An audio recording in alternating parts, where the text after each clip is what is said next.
होला के होला हेट म तेरो दुश्मन होइन एउटा केटी रोगी हो त्यो केटी तर थाहा छ मानसिक रोगी हो र दोस्रो कुरो आफ्नो काम गर्छ महिनाको 3-4 लाख कमाउँछ त्यो छुट्टै कुरा पैसा पनि पठाउँछ अनि तैँले बाघानी दुनियाँदारी हिजो मलाई के भन्छ थाहा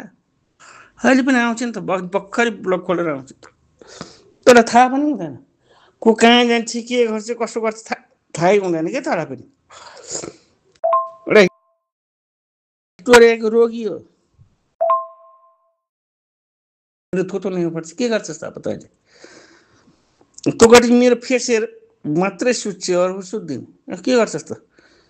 मेरो मेरो लत लागिसक्यो त्यसलाई त लाडोले खेसेर हुन्छ रोगी केटीलाई बिचरा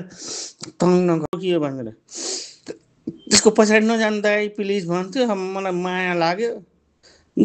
गइहालेँ अहिले पनि मेरो फेस हेर्छु मेरो तलको हेर्छु लाडो चोल्छु पुति दिनको 2-3टा फेरि चोल्छु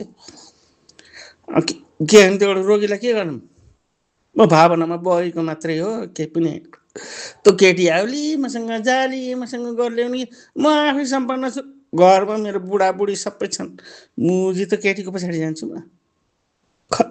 खल्ली बल्ली लाइमा हेर त चिक्ने मेरो 3टा 4टा केटी एकैचोटि सुत्छन् रातभर